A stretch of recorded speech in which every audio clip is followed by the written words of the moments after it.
bonjour, Adrien Sauzade, donc je suis fondateur de Sésame. On travaille on a lancé Sésame fin 2015.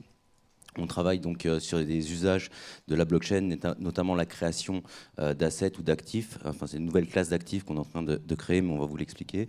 On intervient aussi dans différentes grandes écoles, au CNRS à Bordeaux la semaine prochaine, et dans des grandes entreprises pour expliquer ce qu'est la blockchain et à quoi ça sert. Voilà. Alors, quand on a préparé ensemble cet événement, on a d'abord commencé par dire que la blockchain, c'est avant tout une innovation technologique. Et ces innovations technologiques dessinent des évolutions sociétales. Qu'est-ce que tu peux nous en dire concernant les comportements ? Concernant les comportements, donc on voit que on a des choses qui ont évolué avec les technologies. On a vu le web arriver. En 2000, un adolescent dans sa chambre pouvait créer un site internet, avoir des millions de visiteurs sur son site internet. Par la suite, avec le smartphone et le mobile, on a vu des adolescents capables de créer des applications qui sont téléchargées des millions de fois. Et ce qu'on va découvrir, c'est des adolescents qui seront capables de créer des applications financières. Je vais vous donner un exemple. Il y a 2 ans, lors d'un meet-up, donc un start-up meet-up où on se rencontrait dans une école d'ingénieurs, il y avait 2 amis qui avaient créé une société, un service pour faire de l'option binaire sur les valeurs des crypto-devises. Ils ne savaient même pas ce que c'était qu'une option binaire. Voilà. On ne fera pas d'enquête dans l'audience. Ok.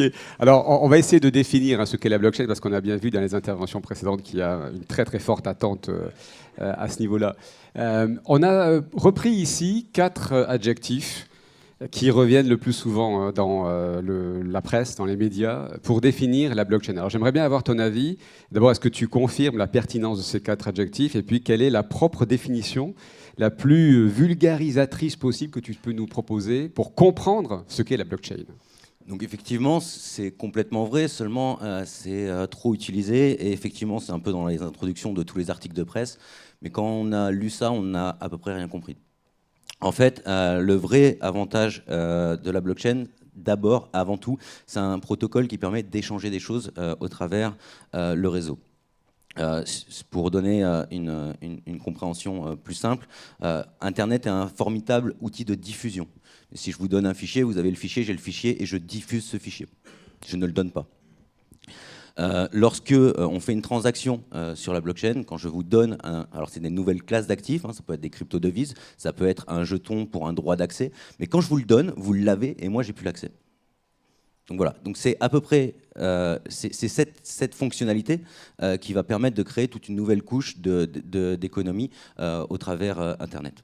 Donc c'est un transfert de propriété. Ce transfert de propriété. D'accord. Alors par construction, après on va pouvoir faire d'autres choses, mais la première fonction, c'est vraiment le transfert de propriété. Et pour rebondir sur la définition qu'en rappelait Vincent Lelong tout à l'heure, entre Internet qui transfère l'information et la blockchain qui transfère la valeur. Donc à l'époque, avant de parler de blockchain, on a beaucoup aussi parlé de Bitcoin, puisque c'est à l'origine de la technologie. Et on avait tendance à dire que c'est pas la monnaie pour Internet, mais c'est plutôt l'Internet des monnaies. C'est-à-dire que c'est un protocole qui va permettre justement d'échanger tout un ensemble de choses, que ce soit de la monnaie ou des droits ou autre. Alors, sortons des principes et prenons un cas concret. On est donc dans l'assurance. Prenons un exemple pour essayer de concrétiser ce que l'on pourrait faire en matière de cas d'usage de la blockchain appliquée à l'assurance. Alors déjà, avant tout, pour comprendre un smart contract, il faut bien comprendre que c'est ce qu'on appelle une transaction complexe. Contrairement à des euros ou à des dollars, là on a des actifs qui sont programmables. On appelle ça de la monnaie ou pas. C'est pas forcément de la monnaie, ça n'a pas tous les qualificatifs d'une monnaie issue par un État. Cependant, on a des actifs qui sont programmables, et donc je peux les envoyer, et avec des conditions temporelles, par exemple, ou avec des conditions d'un événement qui va se réaliser ou pas. Un événement qui va se réaliser ou pas, assurance. Donc, par exemple, ici, sur une livraison, on peut imaginer que Alice envoie un paiement à Paul pour recevoir un colis. Seulement, elle n'a pas confiance en Paul et elle ne connaît pas Paul. Donc, qu'est-ce qu'elle va faire? Elle va le bloquer dans un séquestre. Et donc, l'argent va être envoyé, il va être programmé et donc il va être bloqué de façon programmée, pardon.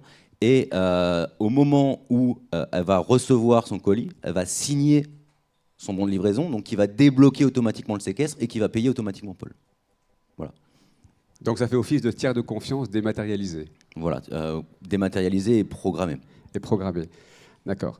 Maintenant, je comprends mieux pourquoi j'avais lu que par le niveau de confiance qu'assure la blockchain, il y avait une baisse du risque de contrepartie et donc un besoin moindre de mobiliser des capitaux propres appliqués à l'assurance. D'accord. Quel autre type d'exemple on peut citer pour utiliser la blockchain dans l'assurance ? Alors, en fait, donc, comme je le disais tout à l'heure, la première fonctionnalité, c'est vraiment le transfert d'actifs. Et effectivement, dans l'assurance, vous avez sûrement vu hier ou avant-hier le lancement de Limonade, donc avec des paiements automatiques du sinistre. C'est-à-dire dès que vous déclarez votre sinistre, vous êtes indemnisé de façon automatique. Alors, ils n'utilisent pas une blockchain, mais on voit qu'il y a un certain nombre de choses qui sont en train d'arriver dans l'indemnisation des sinistres de façon automatisée et immédiate. Donc là, pour ce qui est de l'assurance peer-to-peer, dans le monde de la blockchain, aujourd'hui, ce qu'on voit qui commence à se construire, ça ressemble plus à des tontines qu'à des assurances, mais on commence à voir des smart contracts de tontines. Donc en fait, vous avez des gens qui bloquent de l'argent dans un séquestre, pareil, qu'ils ont programmé. Et ça va être soit par système de vote, soit on parle aussi souvent d'assurance indicielle, puisqu'on va avoir des paramètres, soit des capteurs, soit des informations sur des flux de confiance qui vont déclencher automatiquement des paiements. Alors, un exemple d'assurance indicielle, hein, je suis un agriculteur, je me suis donc prémuni du risque d'absence de pluie sur mes cultures pendant une certaine durée. Lorsque Météo France, par exemple, confirme, et la blockchain peut disposer de cette information réputée fiable, de l'absence de pluie pendant la dite durée sur ma culture, alors automatiquement, je suis indemnisé, c'est ça ? Tout à fait. Alors, ça peut être ça, ça peut être couplé à des capteurs, ça peut être différents flux d'informations qui sont ajoutés avec la météo couplée à des capteurs pour être sûr que tout ça s'est bien passé. Effectivement, ça c'est un exemple d'assurance indicielle qui peut exister et qui plus est qui peut exister dans des pays non bancarisés pour la simple et bonne raison qu'on commence à voir beaucoup de gens qui commencent à utiliser, qui ont des smartphones mais qui n'ont pas accès à des comptes en banque et qui avec ce genre d'outils peuvent commencer à avoir des nouveaux services qui émergent. Alors, dans l'exemple qu'on a vu juste avant, hein, ça illustrait quelque part le transfert d'actifs et l'assurance peer-to-peer, naturellement. On a bien compris, je pense, en tout cas j'espère, l'utilisation en tant que registre, puisqu'en fait, chaque transaction qui est enregistrée dans la blockchain, certes, n'est pas modifiable, mais surtout, elle est horodatée. Donc, on peut y revenir et avoir la traçabilité a posteriori. Lutte contre la fraude, qui est un sujet, s'il en est, de première importance aujourd'hui chez les assureurs pour améliorer les résultats. Alors, en fait, pour parler de la lutte contre la fraude, je vais revenir sur le registre. En fait, donc déjà, pourquoi on peut utiliser ça en tant que registre ? C'est parce que effectivement, toute transaction, lorsqu'elle est faite, elle est datée et elle est loguée, et on peut rajouter un peu d'informations plus que la simple information de la transaction. Donc là-dessus, on va pouvoir imaginer tout un ensemble de choses et on va pouvoir loguer, parce que le système par construction est fait pour loguer toutes les actions qui sont faites. Donc à partir du moment où on va loguer toutes les actions, effectivement, on va pouvoir avoir un historique complet, fiable d'un certain nombre d'événements pour avoir fait un utilisateur. Et effectivement, on pourra à tout moment retracer un historique. Alors après, on pourra tracer l'historique. Alors on va avoir des niveaux de granularité sur la transparence qu'on va pouvoir donner à chacune des blockchains, et qu'on parle de blockchain publique ou de blockchain privée. C'est-à-dire qu'on va pouvoir dire soit tout ce que je fais, tout ce est visible et transparent pour les utilisateurs, soit tout ce que je fais est visible et transparent pour certains utilisateurs, soit tout ce que je fais est invisible et complètement opaque et personne n'y verra rien. Alors, on le disait tout à l'heure hein, dans le tour de table, la blockchain est aujourd'hui un sujet de R&D, de recherche et développement. Ça veut dire que par construction, il y a des limites. Qu'est-ce qu'on peut en dire de ces limites qui font que on n'est pas encore dans un stade industriel ? Effectivement, comme limite, déjà on a des limites culturelles parce que là on a accès à une vraie innovation de rupture. C'est-à-dire qu'on va même des fois manquer de vocabulaire pour expliquer un certain nombre de choses. On va essayer de trouver des images par rapport à des choses qui existent, mais en fait c'est quelque chose qui n'existait pas avant. Et c'est pour ça que c'est une innovation et c'est pour ça que c'est compliqué et encore complexe à expliquer. Donc effectivement, il y a beaucoup de techniques. commence par expliquer la technique, mais c'est un peu comme on parlait d'Internet tout à l'heure, c'est un peu comme sur Internet au départ où on parlait de TCP/IP, et puis on voyait pas à quoi ça allait servir. Quand on était en 56K et qu'on expliquait qu'on allait passer de la vidéo dessus et dans des câbles qui étaient à l'origine faits pour du téléphone, personne n'y croyait. Et effectivement, tout ça, c'est des choses qui sont en train d'arriver. Au niveau de la sécurité, on est en train de déporter, dans beaucoup de cas, et surtout sur les blockchains publiques, une sécurité chez l'utilisateur. C'est-à-dire que c'est l'utilisateur qui va gérer sa sécurité. Il va avoir lui-même la possession d'un certain nombre que ce soit des fonds, que ce soit des clés, en fait. Et donc, c'est lui qui va devoir les gérer. Alors, on a de plus en plus d'outils qui sortent pour gérer ça de façon de plus en plus sécurisée. On a d'excellentes startups en France au niveau de la gestion de la sécurité. Je pense notamment à Ledger, qui est fait par des anciens de la carte à puce, donc qui connaissent très très bien ce qui est sécurisé et la sécurité au niveau de tout ce qui est cryptologie. Et enfin, réglementaire. Alors là, la réglementation, effectivement, ça va prendre du temps parce qu'effectivement, il va falloir comprendre avant de pouvoir réguler.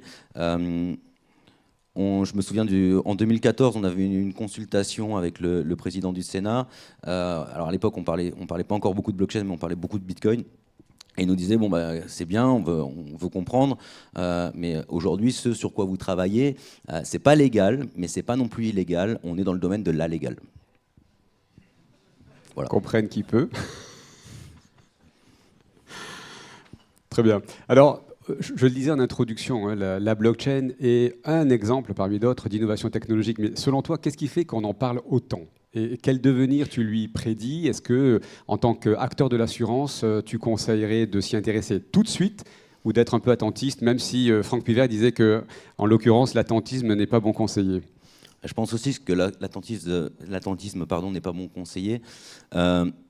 Ce qu'on va voir, c'est qu'en fait, on va avoir des innovations qui vont se faire plutôt en périphérie, c'est-à-dire que c'est pas sur les cœurs de métier, et on va pas avoir une société d'assurance qui va naître dans la blockchain comme ça, mais on va voir petit à petit sur la périphérie des activités de l'assurance, des nouveaux services qui vont arriver et qui seront pas forcément portés par des assureurs d'origine dont c'était le métier à l'origine. On va avoir des comment dire, des nouveautés qui vont arriver et je pense que les assureurs ont plutôt intérêt à observer, à comprendre, et nous chez Sésame on offre un outil aussi pour les entreprises, c'est-à-dire qu'on va vous permettre de créer des actifs. Alors ça peut être des jetons, ça peut être des points de fidélité. Ça peut être des systèmes de droit d'accès, et tous ces jetons sont traçables. Ça peut être aussi des bons d'intervention. Je vous donne un bon d'intervention.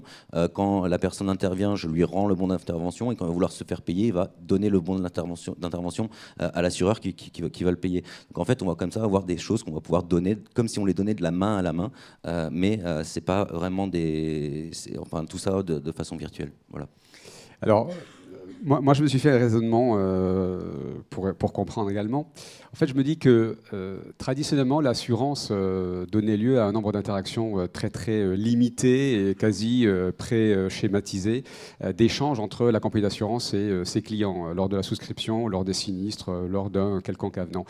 Les mutations profondes qui s'opèrent, et je pense qu'on l'a bien vu, en tout cas j'espère aujourd'hui, vers le service, devraient se traduire par une augmentation très significative des interactions entre les acteurs et les clients. Et c'est cette augmentation de fréquence qui va créer du volume et donc l'impératif d'industrialisation. Et je pense que c'est là que la blockchain peut devenir une solution extrêmement intéressante, parce qu'on voit bien, et ça a été dit par les 4 témoins tout à l'heure, que chaque initiative qui est lancée est appréhendée sans jamais oublier le prisme économique.